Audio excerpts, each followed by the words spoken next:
ఓం శ్రీ గణేశాయ నమః. శివానంద లహరి 17వ శ్లోకం.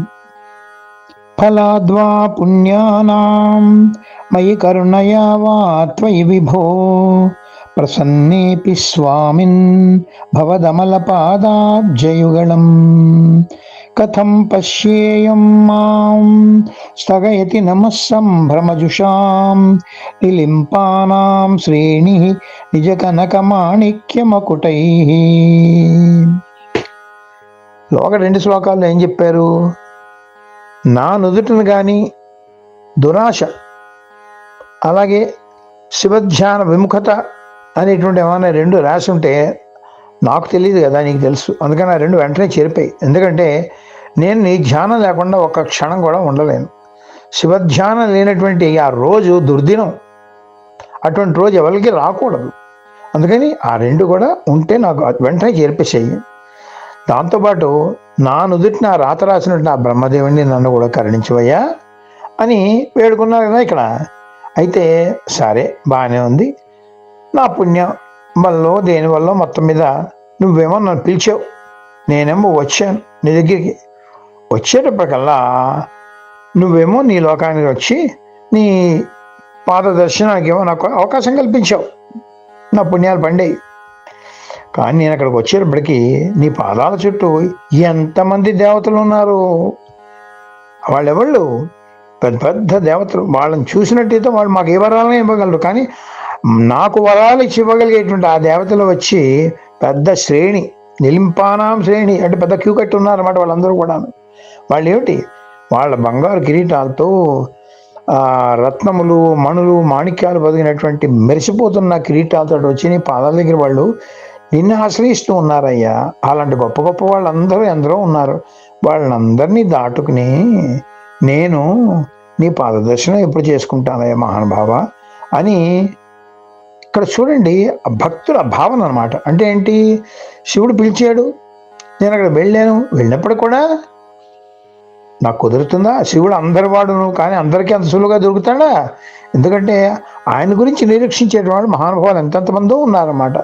అందుకని అక్కడికి వెళ్ళినప్పుడు కూడా ఆయన దర్శనం అంత సులువుగా కాదు. దీన్నే అంటారు చూసారా, దేవుడు వరం ఇచ్చినా పూజ వరం ఇవ్వకపోవడం అంటే ఇదే అనమాట. అదే శ్లోకంలో ఎంత చక్కగా చెప్తున్నారో చూడండి ఇక్కడ.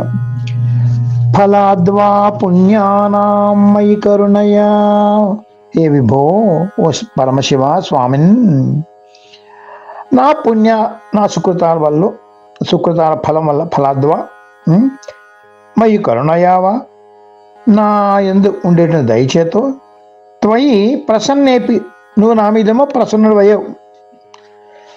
భవదమల పాదాబ్జయుగళం నిర్మలమైనటువంటి నీ పాద పద్మాల్ని కథం పశ్యేయం ఎలా చూస్తానయ్యా నేను. నువ్వు నన్ను పిలిచావు, నా పుణ్యఫలాలు పండి వచ్చావు. వచ్చినట్లయితే కూడా నీ పాద పద్మాలు చూడడం అంత సులువుగా అవుతున్నా ఎందుకు? సంభ్రమ చూశాం, నమస్కారం చేయడానికి తొందరపడుతున్నారు. అహమహమని నేనంటే నేను ఎవడు వాడు.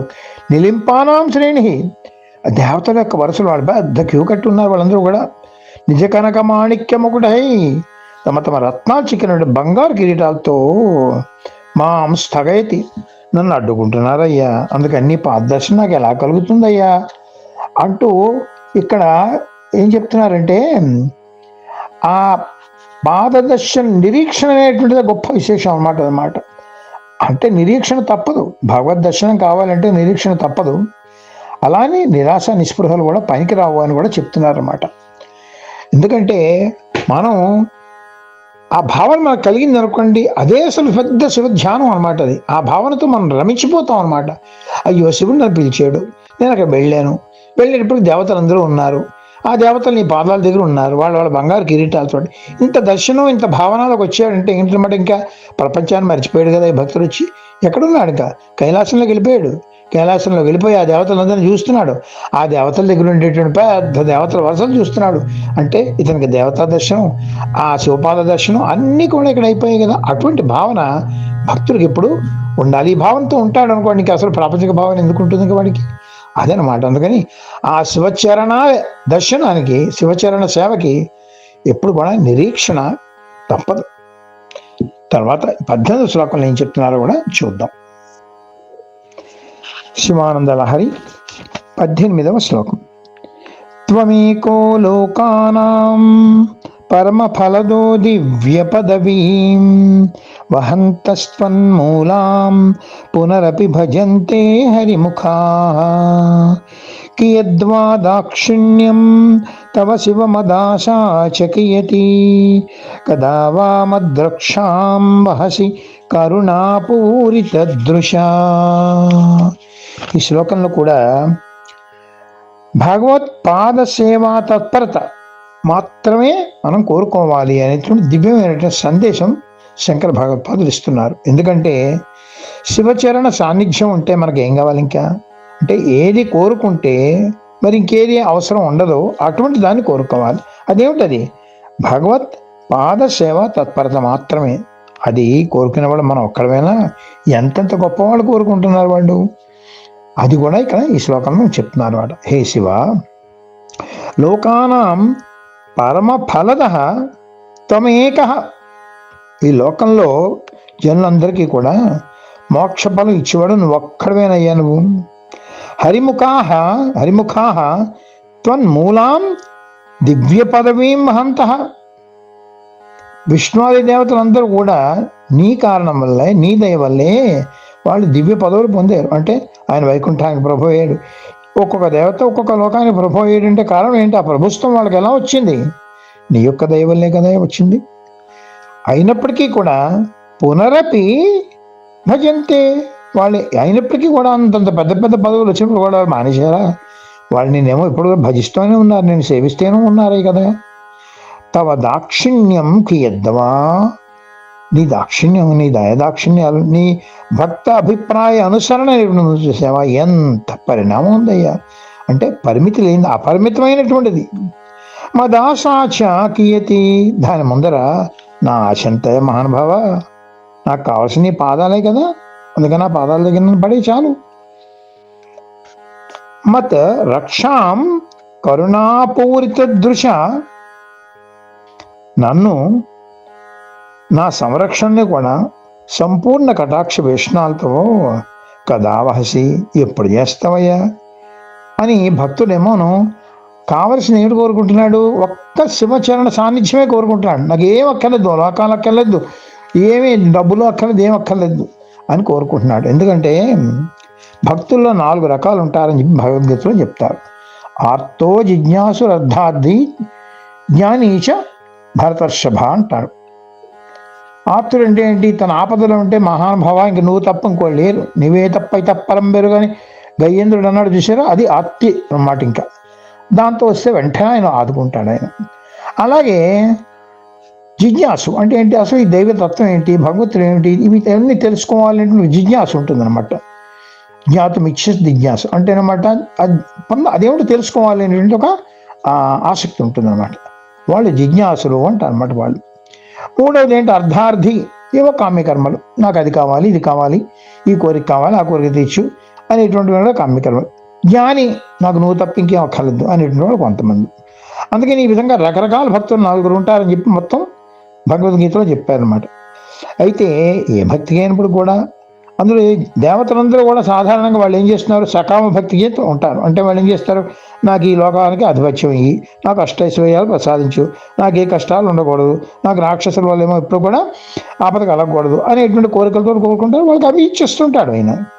ఆయన దయ, ఆయన ఎవరికి ఏం కోరుకుంటే వాళ్ళ అర్హతను బట్టి వాళ్ళకి అవన్నీ ఇచ్చేస్తూనే ఉంటాడు. కానీ మహానుభావ, నాకు మాత్రం అటువంటి ఆ భోగభాగ్యాలు అనుభవిద్దామనే కోరికే నాకు లేదు. నాకు అధికారం అక్కర్లేదు, సార్వభౌమత్వం అక్కర్లేదు, ప్రభుత్వం అక్కర్లేదు. నాకు కావాల్సిందల్లా ఏంటంటే ముక్తి కూడా అక్కర్లేదు. నీ చరణ సాన్నిధ్యం, నీ చరణ సేవ తత్పరత ఒక్కటి ఉంటే నాకు చాలు, ఇంకేమీ అవసరం లేదు మహానుభావ అని ఆ శివపాద చరణాల సాన్నిధ్యాన్నే కోరుకుంటాడు భక్తులు అనమాట. అదొక్కటి కోరుకుంటే ఇంకేమీ అవసరం లేదు, అన్ని ఆయనే చూసుకుంటాడు కదా. అది ఈ శ్లోకంలో ఉండేటువంటి చక్కటి భావన ఇది. ఓం నమః శివాయ. శివానంద లహరి 19వ శ్లోకంలో కూడా భక్తుడు శివుణ్ణి ఎలా దబాయిస్తున్నాడో చూడండి. ఆయన ముందరకాలకు బంధం వేసేస్తున్నాడు. ఆ శ్లోకం ఒక్కసారి. దురాశా భూయిష్ఠే దురధిపగృహద్వారఘటకే దురంతే సంసారే దురితనిలయే దుఃఖజనకే మదాయాసాం కిం న వ్యపనయసి కశ్యోపకృతయే వదేయం ప్రీతిశ్చేతవ శివకృతార్థ ఖలు వయం. దురాశాభూయిష్టే దుష్ట విషయములందు ఆశ చేత నేనేమోను చెడ్డ పనులన్నీ చేస్తున్నాను. దేనివల్ల? ఆ బ్రహ్మ నా నుదుటి మీద రాసిన రాత వల్ల. దురధిపగృహద్వార ఘటకే దుష్ట ప్రభువుల మందిరాల దగ్గర నిరీక్షిస్తూ వాళ్ళు చెప్పినటువంటి చెడ్డ పనులు అన్నీ కూడా చేస్తున్నాను. వాళ్ళు చెప్పినటువంటి చెడ్డ పనులు పాప పనులు తెలిసినప్పటికీ కూడా చేస్తున్నాను. ఎందుకంటే వాళ్ళ మీద ఆధారపడి ఉన్నాను నేను. నా సంసార బాధ్యతలు నిర్వర్తించాలి. నా ఇంద్రియ లౌల్యం కూడా దీనికి కారణం. దూరంతే ఈ విధంగా దుఃఖాలు పాలవుతున్నానయ్యా సంసారంలోనూ. అందుకని మదాయాసాం నా పరిశ్రమ ఈ విధంగా వ్యర్థపరుచుకొని రాబోయే జన్మలకు కూడా దుర్జన్మలకి నేను పునాది వేసుకుంటున్నానయ్యా. ఈ రాతంతా ఎవరు రాశాడు? బ్రహ్మదేవుడు రాశాడు. కశ్యోపకృతయే ఆ బ్రహ్మదేవుడికి ఉపకారం చేద్దామని, ఆ బ్రహ్మదేవుడి కరుణ ఎక్కువైపోయి ఎందుకులే పాపం ఆయన రాసిన రాత నేను ఎందుకు చెప్పేయడం అని చెప్పేసి నన్ను పక్కన పెట్టేస్తున్నావా నువ్వు? నా వ్యపనయసికిం అందుకని నా రాత ఏమోను నువ్వు పోగొట్టకుండా ఉంటున్నావా నువ్వు? వదా చెప్పవయ్యా నువ్వు. నేను మాత్రం నీ భక్తుని గానా? ఇయం ప్రీతి తవ చేత్ ఈ భక్తుడి మీద కూడా నీకు నిజంగా ప్రేమ అంటూ ఉంటే, బ్రహ్మదేవుడి మీద ఒక్కటే ప్రేమ, నా మీద ప్రేమ లేదా? వయమపి కృతార్థాంఖలు నిన్ను భజించిన భక్తులందరి మీద కూడా నువ్వు కృతార్థులు చేయాలి. నువ్వు బ్రహ్మదేవుడి మీద నీకేమో చాలా ఇష్టం. ఎందుకంటే నేను అన్నాను కదా, బ్రహ్మదేవుడిని ఏం చేయకయా మహానుభావ అని చెప్పేసి. అందుకని ఆయన మీద కరుణతోటి అనుభవం ఆయన రాసిన రాత నేను ఎందుకు చెప్పాడమే అని నువ్వు ఊరుకుంటున్నావేమో. అదేం కుదరదయ్యా, నేను కూడా నీ భక్తుడే కదా. అందుకని చెప్పేసి ఆయన రాసిన రాత ఆయన ఎలాగా చెరపలేడు. నువ్వు చెరపగలవుగా, చెరుపు చేసి నన్ను కూడా కృతార్థుని చేయి అని చెప్పేసి శివుడికి మంత్రకాలకు బంధం వేస్తున్నాడు దీనిలో అనమాట. ఆ విషయం ఎంత దివ్యంగా చెప్పారో చూసారా శంకర భగవత్పాదులు. మిగిలిన శ్లోకాల్లో ఏం చెప్తున్నారో కూడా చూద్దాం. ఓం నమ శివాయ. మన మోహనవాణి కార్యక్రమాలు మీకు నచ్చినట్లయితే వెంటనే ఒక లైక్ చేయండి, అలాగే కామెంట్ చేయండి, ఎక్కువ మందికి షేర్ చేయండి. సబ్స్క్రైబ్ చేసుకోకపోతే వెంటనే మన ఛానల్కి ఇప్పుడే సబ్స్క్రైబ్ చేసుకోండి. ధన్యవాదాలు.